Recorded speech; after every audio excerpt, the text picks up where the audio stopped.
भारत के सांसद, विधायक, हाई कोर्ट के जज, सुप्रीम कोर्ट के जज, नेता, अभिनेता, लेखक, बुद्धिजीवी, पत्रकार, कलमकार अच्छी तरीके से सोचें कि फ्रांस क्यों जल रहा है। फ्रांस में तो बेरोजगारी भी नहीं है, फ्रांस में कुपोषण भी नहीं है, फ्रांस में प्रदूषण भी नहीं है, फ्रांस में सबको बढ़िया रोटी कपड़ा मकान है, फ्रांस में हाईवे भी है, एक्सप्रेसवे भी है, अच्छी अच्छी गाड़ियां भी हैं, एयरपोर्ट भी अच्छे हैं, अच्छे स्कूल हैं, अच्छे कॉलेज हैं। तो फिर फ्रांस क्यों जल रहा है? फ्रांस के ओटजीवी नेताओं ने घुसपैठियों को बसाया और नोटजीवी बुद्धिजीवियों ने झूठे मानवाधिकार की दुहाई देके उनका समर्थन किया। और आज वही घुसपैठिए जो वहां शरण लेने आए थे पूरे फ्रांस को जला रहे हैं। इसके पहले फुटबॉल जब वर्ल्ड कप चल रहा था, जब फ्रांस ने मोरक्को को हराया, तब भी उन्होंने पूरे फ्रांस में आग लगाया। और अब फिर से उनको बहाना मिल गया कि पुलिस ने एक बच्चे को मार दिया है, फिर से उन्होंने पूरे फ्रांस में आग लगा दिया। मैं बार बार कह रहा हूं, जिहाद का इलाज कुछ और है। जिहाद का इलाज चीन को पता है, बाकी दुनिया में और देशों ने इसका इलाज किया नहीं है। चीन को पता है जिहाद का इलाज क्या है और उसने बहुत बढ़िया उसका इलाज किया। और यूसीसी, तो फ्रांस में यूसीसी भी है। अगर कुछ लोगों को लगता है कि भारत में यूसीसी आएगा तो जिहाद रुक जाएगा, तो ये गलतफहमी अभी से निकाल दें। फ्रांस में यूसीसी बहुत पहले से चल रहा है। इसका मतलब यूसीसी भी जिहाद का इलाज नहीं है। सठे साठ्यम समाचरेत, यही जिहाद का इलाज है। लोहा लोहे को काटता है, ये जो भारत का सिद्धांत है, सठे साठ्यम समाचरित, जो विदुर जी ने कहा था, यही जिहाद का इलाज है। इसलिए सबसे पहले सरकार को भारत में पुलिस रिफॉर्म करना चाहिए और one nation one police code बनाना चाहिए। 1 घंटे के अंदर एफआईआर और 1 महीने के अंदर जांच पूरी हो, यह बाकायदा पुलिस चार्टर में लिखा होना चाहिए। दूसरा, तत्काल सरकार को जुडिशियल रिफॉर्म करना चाहिए। नार्को पॉलीग्राफ ब्रेन मैपिंग कानून बनाना चाहिए और एक जुडिशियल चार्टर लागू करना चाहिए। जो भी मुकदमा होगा 1 साल के अंदर उसका फैसला हो। तीसरा, तत्काल सरकार को टैक्स रिफॉर्म करना पड़ेगा। भारत में अभी वन नेशन वन टैक्स नहीं है। पूर्वोत्तर के लोगों पे, नॉर्थ ईस्ट के जो 6 राज्य हैं, वहां के ट्राइबल्स पे टैक्स लागू नहीं होता। अलग अलग कैटेगरी में टैक्स पे छूट मिली हुई है। और फिर इनकम टैक्स भी चल रहा है, जीएसटी भी चल रहा है, वैट भी चल रहा है, टीडीएस भी चल रहा है, दुनिया भर के टैक्स चल रहे हैं। जो ईमानदार है उनके लिए दुनिया भर का टैक्स, और जो चोर है, जो बेईमान है, उनके लिए कोई टैक्स नहीं। ये खत्म करना पड़ेगा। सारे टैक्स खत्म, वन नेशन वन टैक्स, जिसको कहते हैं बैंकिंग ट्रांजैक्शन टैक्स। इस पे मैं डिटेल में कभी बाद में बात करूंगा। लेकिन जिहाद का अगर इलाज करना है तो आपको वन नेशन वन टैक्स यानी बैंकिंग ट्रांजैक्शन टैक्स लागू करना पड़ेगा। एजुकेशन रिफॉर्म करना पड़ेगा। चौथा स्टेप सरकार को तत्काल लेना पड़ेगा, एजुकेशन रिफॉर्म करना पड़ेगा। और जो स्कूल नफरत सिखाते हैं, जिन स्कूलों में नफरत सिखाने वाली किताबें चल रही हैं, उनको बैन करना पड़ेगा 14 साल तक के सभी बच्चों के लिए। और मैं तो कहता हूं 16 साल तक, यानी 10वीं तक पूरे देश में one nation one education system, one nation one syllabus. Gujarat वाला गुजराती में पढ़े, महाराष्ट्र वाला मराठी में पढ़े, बंगाल वाला बंगाली में पढ़े, यूपी बिहार वाले हिंदी में पढ़े। सब अपनी अपनी मातृभाषा में पढ़े। किताब एक होनी चाहिए, सिलेबस एक होना चाहिए, उसका जो कंटेंट एक होना चाहिए, वो एनसीईआरटी के द्वारा ही तय होना चाहिए। One nation one syllabus, one nation one education board, यानी one nation one education code. ये आपको स्टेप लेना पड़ेगा। 5वां, सरकार को तत्काल माइनॉरिटी मेजॉरिटी के नाम पे जितनी चीजें चल रही इसको खत्म करना पड़ेगा।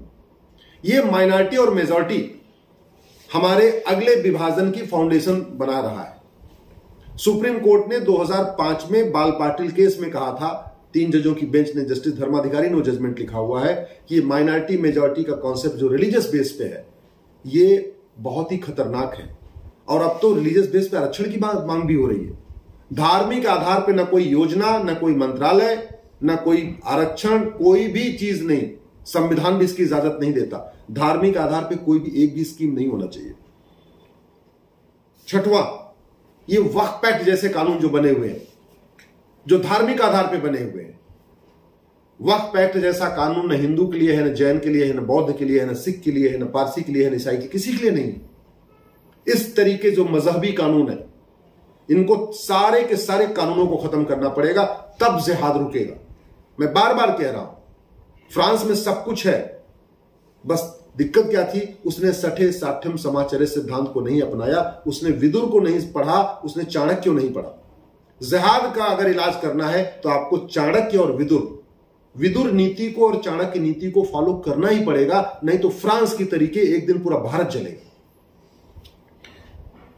7वां, घुसपैठ को देशद्रोह घोषित करना पड़ेगा। घुसपैठियों के ऊपर नेशनल सिक्योरिटी एक्ट लगाना पड़ेगा, एनएसए, यूएपीए लगाना पड़ेगा और घुसपैठ को देशद्रोह घोषित करना पड़ेगा। चूंकि घुसपैठ का मूल कारण घूसखोरी है।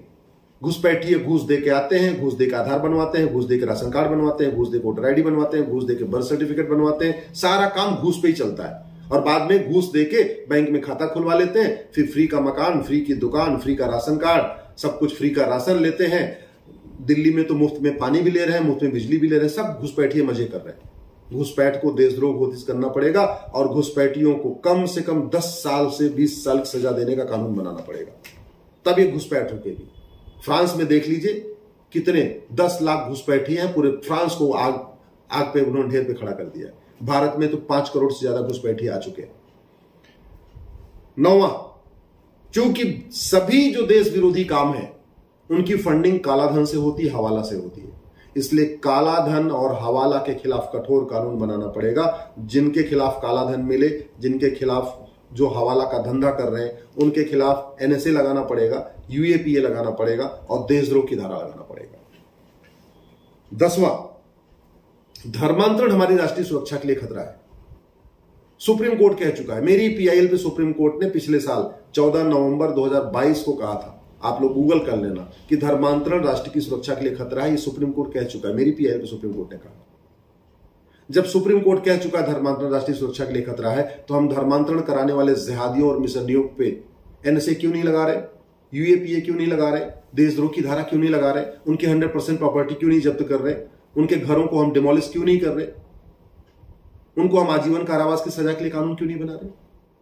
और सबसे इंपॉर्टेंट, जो देश विरोधी काम के लिए जो फंडिंग होती है, भारत के अंदर तो कालाधन से होती है, हवाला के जरिए होती है, बाहर से भी जो फंडिंग आती है वो भी कालाधन के, हवाला के जरिए आती है, एफसीआरए के जरिए आती है। इस एफसीआरए कानून को खत्म करना पड़ेगा और एक नया विदेशी चंदा नियंत्रण कानून बनाना पड़ेगा। तो जिहाद रोकने के लिए, भारत को बचाने के लिए एक नहीं 11 कानून बनाने पड़ेंगे। यूसीसी से केवल और केवल मुस्लिम बहनों का फायदा है।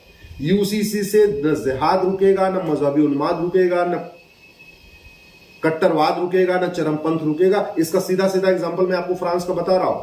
फ्रांस में यूसीसी है, बहुत पहले से है, तो इसलिए गलतफहमी निकाल दीजिए कि यूसीसी आने से भारत में देश की एकता अखंडता मजबूत हो जाएगी और जिहाद रुक जाएगा, मजहबी उन्माद रुक जाएगा, वो जो जाहिलियत वाली सोच है वो बदलेगी। नहीं, सोच बदलेगी जब इस देश में 1 नेशन 1 पुलिस कोड होगा, 1 नेशन 1 जुडिशियल कोड होगा, 1 नेशन 1 टैक्स कोड होगा, 1 नेशन 1 एजुकेशन कोड होगा, माइनॉरिटी मेजॉरिटी खत्म होगा, वक्फ एक्ट माइनॉरिटी एक्ट खत्म होगा, घुसपैठ के खिलाफ कठोर कानून होगा, धर्मांतरण के खिलाफ कठोर कानून होगा, घूसखोरी के खिलाफ कठोर कानून होगा, कालाधन हवाला के खिलाफ कठोर कानून होगा और विदेशी चंदा नियंत्रण पर रोक लगेगी।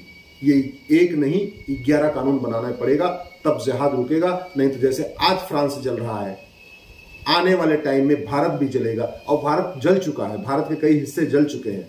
जैसा आज फ्रांस जल रहा है, 1990 में वैसे कश्मीर जला था। जैसा आज फ्रांस जल रहा है, अभी 1 महीने पहले वैसे ही मणिपुर जला था। याद रखिए, अस्थायी समाधान करना है तो विदुर नीति पे चलना पड़ेगा, चाणक्य नीति पे चलना पड़ेगा और एक नहीं ये 11 कानून बनाना पड़ेगा। आपको मेरी बात ठीक लगे, इस वीडियो को अधिक से अधिक शेयर करिए।